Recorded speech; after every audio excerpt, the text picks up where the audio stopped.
Seharusnya kita mengetahui tentang tata laksana pembahasan APBN kita. Menyangkut program makan siang gratis adalah program yang dinantikan oleh banyak sekali masyarakat di Indonesia. Itu tentunya harus dimulai dari usulan pemerintah melalui KEM PPKF, melalui RKP, dan seterusnya. Datanya baru masuk 0,07%, Prabowo Gibran teratas dengan angka 60,55%, disusul Amin 20%, Ganjar Mahfud 19,45%. Barusan kita melihat perhitungan real count Pilpres 2024 dan kita mengambil kesimpulan bahwa Prabowo Gibran masih unggul, guys. Jadi untuk pendukung 02, insya Allah Prabowo Gibran mutlak menang menjadi Presiden Republik Indonesia. Namun di sini kita lihat ada beberapa kericuan-kericuan yang terjadi, di mana kita lihat abang-abang di sini lagi demo-demo ya, guys ya. Lagi demo-demo, tapi ternyata demonya kok cuma sempit begini. Demo atau silaturahmi nih, atau ngopi-ngopi doang. Tuh, cuma sedikit doang, katanya 1 juta, 2 juta, 3 juta yang mau datang. Mana nih? Mana kok nggak ada? Malu nih ye, yang demo kicep-kicep. Dan malah aku lihat tadi ada beberapa ibu-ibu kan cuma selfie-selfie doang. Ini rata-rata yang hadir bapak-bapak, ibu-ibu, guys. Kasihan banget ya. Coba kalau gua jadi suaminya, tak semprul-semprul, tak sentil-sentil. Kamu nih ngapain? Hah? Demo-demo kagak jelas. Bisa jadi ada yang nggak pamit nih, guys, sama suaminya, guys. Ya kan? Siapa?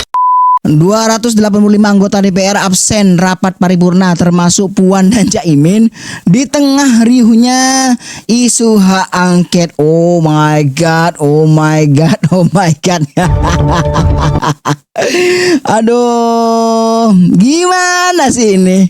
Aduh, malah Caiminnya yang ngirim draft untuk hak angket itu sendiri tidak datang. Wih, Mbak Puan lagi ngapain, Mbak Puan? Udahlah, diem aja Mbak Puan. Jangan kotori prestasi Mbak Puan di politik karena mendukung para capres yang gagal ini. Nih ya, kalau nggak percaya nih tanggal 5 Maret nih. Sebanyak 285 anggota DPR dinyatakan tidak hadir dalam pembukaan rapat paripurna yang digelar Selasa 5 Maret 2024. Ketua DPR Puan Maharani dan wakilnya Ketua DPR Muhaimin Iskandar atau Caimin menjadi 2 di antara ratusan anggota yang absen tersebut. Lari itu kemana sih? Nyata-nyatanya udah jelas-jelas dari rakyat. Tuh buktinya tadi demo-demo cuman segelintir doang yang datang. Nggak nyampe 1 juta, 2 juta. Paling cuman ratusan doang yang hadir. Saran nih buat Mbak Puan nih, jangan ikuti provokasi capres yang gagal, Mbak Puan. Insya Allah 5 tahun ke depannya milik Anda, Mbak Puan. Kalau PDIP tidak singgung-singgung tentang hasil Pilpres, tidak memancing kemarahan publik tentang apa? Tentang hasil Pilpres ini.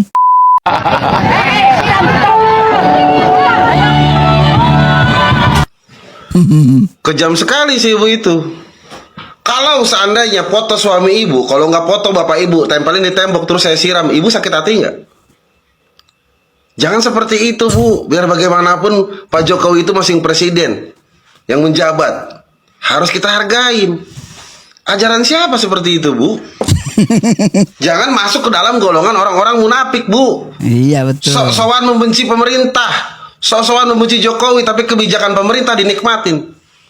Saya yakin dari ibu-ibu itu yang berdemo, pasti ada itu keluarganya, kalau enggak dirinya yang menikmati kebijakan pemerintah. Nggak mungkin anak-anaknya sekolah di sekolah swasta semua. Pasti ada yang sekolah di negeri itu. Kalau sekolah swasta kan harus bayar iuran per bulan. Kalau sekolah negeri kan nggak harus. Enggak. Karena kebijakan pemerintah, ya kan? Nggak mungkin juga si ibu itu nggak mendapatkan bantuan dari pemerintah. Kalau memang mereka tidak mendapatkan bantuan, pasti ada saudaranya yang menikmati bantuan dari pemerintah. Iya kan? Sedangkan berangkat demo aja dari rumah ke tempat tujuan, itu mendapatkan bantuan dari pemerintah. BBM, itu kan disubsidi sama pemerintah. Rumah ibu ada lampunya, listriknya, pasti ada yang disubsidi sama pemerintah. Pasti dong. Iya kan? Iya. Ayolah Bu, jangan masuk ke dalam golongan orang-orang munafik. Sok-sokan membenci pemerintah, tapi kebijakan pemerintah dinikmatin. Nah, kembalilah ke jalan yang benar. Jangan mau kita terdoktrin oleh komunis bertopengkan agama. 1, 2, dan 3 udah aman-aman aja. Kalian aja yang riweuh. Iya kan? Iya, kalian yang riweuh. Jaga terus kesatuan. Jangan mau kita diadu domba. NKRI harga mati. Betul tuh katanya bapak ini. Makanya Bu, ngapain gitu ikut-ikutan? Udahlah ya, diem aja di rumah. Kan enak tuh. Aduh, gue yakin nih ibu-ibu nih. Karena apa? Mereka melakukan seperti itu barbar, sok barbar. Karena ajak teman-temannya gitu kan. Ntar kalau di proses hukum nangis, gemeter. Kami di lapangan tentu juga mendengarkan aspirasi yang berkembang. Aspirasi yang sangat mendesak bagi mereka adalah pengangguran, penciptaan lapangan kerja, bukan hak angket. Yang diperlukan mereka justru adalah hak para sopir angkot. Hak para sopir angkot, ribuan bahkan puluhan ribu yang anak-anaknya mereka, masa depannya, sekolahnya belum tentu mereka bisa memenuhi kebutuhan dasar mereka. Kita bisa menyaksikan bagaimana masyarakat kita hari ini kerja hari ini hanya untuk makan besok. Bahkan kalau mereka sakit hari ini maka besok dia harus utang di warung. Inilah aspirasi yang sangat mendesak, yaitu menciptakan lapangan pekerjaan. Betul. Dan karena itu saya ingin mengingatkan, jangan sampai respon dari teman-teman yang tidak siap kalah menunjukkan dalam sejarah kita merupakan respon terburuk sepanjang pemilu reformasi ini. Kenapa demikian? Karena belum menggunakan instrumen hukum yang telah digunakan, disiapkan, disediakan oleh undang-undang, sudah menuduh pemilu ini curang. Ini berbahaya sekali bagi kelangsungan demokrasi kita dan masa depan bangsa kita ke depan. Yang ketiga, yang saya ingin sampaikan bahwa sebagai anggota DPR seharusnya kita mengetahui tentang tata laksana pembahasan APBN kita. Menyangkut program makan siang gratis adalah program yang dinantikan oleh banyak sekali masyarakat di Indonesia. Itu tentunya harus dimulai dari usulan pemerintah melalui camp PPKF, melalui RKP dan seterusnya. Dan itu memerlukan waktu dan tahapan dalam pembahasan. Sehingga kita tidak perlu terpengaruh menyangkut alokasi, relokasi dana BOS dan seterusnya. Karena justru kita bisa mendistorsi edukasi di tengah-tengah masyarakat. Prabowo Subianto, Anda telah benar-benar membuat saya malu di hadapan Tuhan. Kenapa? Karena ketika saya berbuat baik hari ini, maka di saat itu pula lah saya menuntut kepada Tuhan untuk dibalas kebaikan saya di hari ini juga. Saya menuntut kepada Tuhan seakan-akan saya lebih tahu bahwa kebaikan saya harus terbalas hari ini juga. Padahal Tuhan Maha tahu mana waktu yang terbaik untuk membalas kebaikan-kebaikan yang saya lakukan. Pelajaran dari Prabowo yang saya ambil adalah apa? Ketika dia berbuat baik, dia tidak mengharapkan kebaikan itu akan dibalas hari ini juga. Dia sampai bahkan dibuang oleh negara ini ke Yordania, dicopot jabatannya, tapi dia tetap kembali ke Indonesia, tetap berbuat baik untuk Indonesia. Dan betul saja, Tuhan membalas kebaikannya di waktu yang tepat. Ya, betul, hari ini Tuhan benar-benar membalas semuanya berkali-kali lipat. Selain dia menang di ajang Pilpres kali ini, dia juga dikembalikan kehormatannya oleh Presiden Joko Widodo di hari ini juga. Itulah ya rezeki, udah rezekinya Pak Prabowo sekarang ya kan. Udah menang di Pilpres, terus mendapatkan gelar Jenderal Kehormatan Bintang 4 lagi. Besok adalah, Mohon maaf yang sebesar-besarnya ada kata-kata saya yang salah yang menjadikan hanya mengharapkan kedamaian bukan kehancuran. Tolonglah sudahilah permusuhan kalian. Ya ampun, masa ijazah apa lagi nih ibu-ibu, aduh. tahapan Aduh. Bapak-bapak, ibu-ibu yang terhormat, sebenarnya apa sih yang ada di otak kalian? Sekarang gini ya Pak, seandainya kita berandai-andai deh, karena Bapak memaksakan sekali ya untuk orang-orang yakin bahwa Pak Jokowi itu pakai ijazah palsu. Bapak bilang kalaupun punya ijazah itu palsu. Terus maunya Bapak apa? Ya kan? Nggak diunjukin ke Bapak, ke mata Bapak. Nggak diunjukin ijazah itu ke depan mata Bapak. Bapak bilang nggak punya ijazah. Nanti kalaupun ada ijazah itu ijazahnya palsu. Kan percuma kan Pak ngasih unjuk ke Bapak dan ngasih unjuk ke ibu-ibu itu.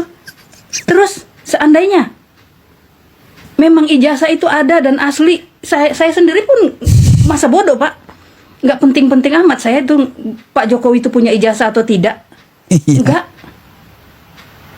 Ngapain punya ijazah tinggi-tinggi tapi cuman bisa ngacak-ngacak negara? Lebih baik nggak punya ijazah tapi membangun negara. Betul. Iya kan? Seperti Bapak. Bapak punya ijazah tinggi mungkin, tapi Bapak mengacak-ngacak negara. Bapak mengatasnamakan rakyat. Rakyat yang mana yang Bapak yang bela? Saya nggak merasa terbela. Saya malu ngelihat Bapak kayak gitu. Bapak bawa nama Allah, Iya. bawa nama Tuhan. Pak, ingat, Tuhan juga melarang umat manusia membuka aib manusia yang lain. Ya, Tuhan juga melarang itu, Pak. Jadi nggak mungkin Tuhan melaknat orang yang dizolimi. Kan Bapak menzolimi Pak Jokowi itu, memalukan beliau, mempermalukan beliau di depan umum. Iya. Gitu Pak. Jangan Bapak merasa benar sendiri. Jangan mentang-mentang apa yang Bapak inginkan tidak dapat, tidak tercapai, terus Bapak menjelek-jelekan. Coba Bapak cek Pak Jokowi yang tidak punya ijazah itu apa yang sudah dilakukan beliau. Banyak Pak pasien-pasien yang cuci darah orang-orang miskin yang saya bawa. Saya sebagai driver online Pak sering membawa orang-orang rakyat miskin maupun orang mampu ya Pak, cuci darah apalah ke rumah sakit gratis Pak pakai BPJS. Tuh, denger Pak. Pernah nggak Bapak tahu itu? Denger. Pernah nggak? Jangan terus nanti kalau mentang-mentang udah nggak punya ijazah terus sekonyong-konyong rakyat membenci Jokowi. Enggak Pak, kalau orang rakyat yang tahu berterima kasih apapun bentuknya beliau dengan kerja nyata beliau, rakyat tetap berterima kasih Pak. Nggak mungkin sekonyong-konyong langsung menghujat. Enggak, yang menghujat tetaplah penghujat sejati beliau. Tapi bagi orang-orang yang tertolong dengan kerja nyata beliau, nggak bakalan menghujat Pak, nggak akan menjauhi beliau. Sadar Pak, ya. Jadi jangan mengatasnamakan rakyat. Bapak lupa bahwa pemilih beliau itu adalah 80% rakyat Indonesia. Bapak yang segelintirnya rakyat itu mempermalukan. Udah banyak kok kerja nyata Pak Jokowi, tapi kenapa sih nggak kalian akuin? Apa yang kurang dari beliau? Coba. Orang ya Pak, kalau ada kebaikannya 5, tapi keburukannya 1, ketutup Pak seharusnya. Ini ketutup, kita tutup ini yang 1 kejelekannya ini. Bukan keburukan 1, 5 kebaikan, 5-nya yang ditutup. Pakai akal sehat Pak. Pakai akal sehat. Error Nggak tuh. malu kalian teriak-teriak begitu. Mau puas nanti gitu, puas. Kalau seandainya nih, ini kita beralih oke lah. Ijazah nggak punya nih Pak Jokowi. Terus nanti benar itu kalian itu yang kalian inginkan itu ternyata benar gitu. Terus kalian puas gitu, bangga gitu, bangga? Enggak, aku rasa sih nggak mungkin kalian puas. Pasti kalian cari lagi masalahnya, kalian cari lagi kekurangannya apa gitu. Iya, sampai Itu turun. pasti. Itulah namanya orang tidak bersyukur. Orang yang mencari-cari kesalahan orang lain, lupa dengan kesalahan pribadi. Mohon maaf Pak ya, saya rakyat jelata, saya cuma sopir online. Tapi saya banyak bersyukur dengan kepemimpinan Pak Jokowi. Luar biasa Pak. Dari sekian banyak presiden yang saya rasakan, yang saya sudah merasakan ya Pak ya, yang saya sudah tahu rasanya gitu ya. Cuman Pak Jokowi inilah yang banyak banget pembangunannya Pak. Walaupun tuduhannya ngutang dari luar negeri, tapi utangnya itu buat membangun negara Republik Indonesia yang setiap hari Bapak injak-injak, yang setiap buat hari dirasakan Bapak sendiri. nikmatin. Iya. Kalian lupa. Kalian nggak mau membuka diri aja. Setidaknya kalau kalian tidak bisa berbuat baik dengan negara ini, janganlah mengacak-ngacak negara ini. Ya. Kalau nggak bisa berbuat baik, nggak bisa bekerja nyata membangun negara ini, setidaknya kalian jangan mengacak-ngacak negara yang sudah maju, yang sudah luar biasa majunya. Ketutup mata, hati, pikiran kalian.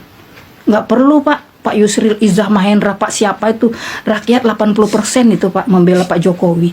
Iya, Jadi betul. kalau kalian pun ntar mau bilang demo inilah, turunkan inilah, Bapak lupa 80% itu akan membela Pak Jokowi. Iya, lupa Bapak. Berarti yang menginginkan negara ini hancur siapa? Ya kalian-kalian itu. Karena kalian yang menginginkan kerusuhan, kalian yang menginginkan keributan. Kalau kalian diam-diam aja, aman-aman aja, liatin aja, kawal aja negara ini. Kalau memang dia menyeleweng, iya baru. Tapi ini enggak kok, banyak kok pembangunannya. Bukannya ditelan sendiri sama keluarganya. Lihat pembangunan negara. Banyak Pak. Jangan dibuta-butain matanya, nanti buta beneran. Mohon maaf ya Pak, kalau ada kata-kataku yang salah, cuman nggak enak aja saya mendengar orasi Bapak itu, karena kan masuk ke TikTok gitu ya Pak ya, jadi makanya saya juga menyalurkan pendapat saya biar Bapak juga dengar pendapat dari telinga kiri Bapak. Taruhlah telinga kanan Bapak itu orang-orang yang di lingkungan Bapak, tapi ini keluar ada pendapat satu driver online, ibu-ibu. Ini sampai gemeter saya Pak ngomong. Satu ibu-ibu, biar masuk ke telinga Bapak. Mungkin gak ada yang memasukkan kata-kata positif di telinga Bapak. Ingat Pak, hukum karma berlaku. Kalau Bapak merasa pintar, kenapa Bapak tidak mendaftarkan diri menjadi calon presiden? Bapak cuman berani teriak-teriak. Cuman berani teriak-teriak, cuman berani protes, cuman berani demo. Kenapa? Karena Bapak demo dengan banyak orang. Tapi kalau Bapak mencalonkan diri cuman sendiri, nggak ada yang bela Bapak. Iya kan? Ya. Demo kan rame-rame, banyak nih pendukung gue, kata Bapak gitu. Buktikan Pak, kalau banyak pendukung Bapak, buktikan Bapak, calonkan diri Bapak jadi pejabat, jadi presiden atau wakil presiden atau jadi apa gitu. Coba buktikan, banyak nggak yang mendukung Bapak? Dari situ kita belajar Pak, ngaca sama diri sendiri, jangan keburukan orang aja yang Bapak cari-cari. Ya. Orang-orang banyak berterima kasih, negara-negara luar banyak berterima kasih, mengacungkan jempol sekarang ini Pak sama negara Republik Indonesia. Tapi kalian yang segelintir bangkai malah ngacak-ngacak. Mohon maaf Pak, kalau ada kata-kata yang salah saya mohon maaf banget. Karena Bapak yang mengajarkan saya untuk berkata kasar. Kalian yang orasi, yang orang-orang berpendidikan itu berkata-kata kasar setiap kalian ada demo. Boleh kritik tapi yang sopan. Boleh kritik Pak tapi yang sopan, tidak mengeluarkan kata-kata yang kasar, tidak menghina. Mohon maaf Pak kalau ada kata-kata yang salah. Mohon maaf sekali lagi, mohon maaf sekali lagi Pak, mohon maaf saya. Tuh kan, udah jelas. Rakyat Indonesia itu udah pada pinter-pinter, udah pada mengerti dan menyimpulkan, dan udah tahu bagaimana kinerja Pak Jokowi selama 10 tahun ini. Lagi kampanye, janjinya dapat makan gratis, susu gratis, betul? Begitu udah jadi nggak taunya makan dan susu gratisnya kapan? 2029.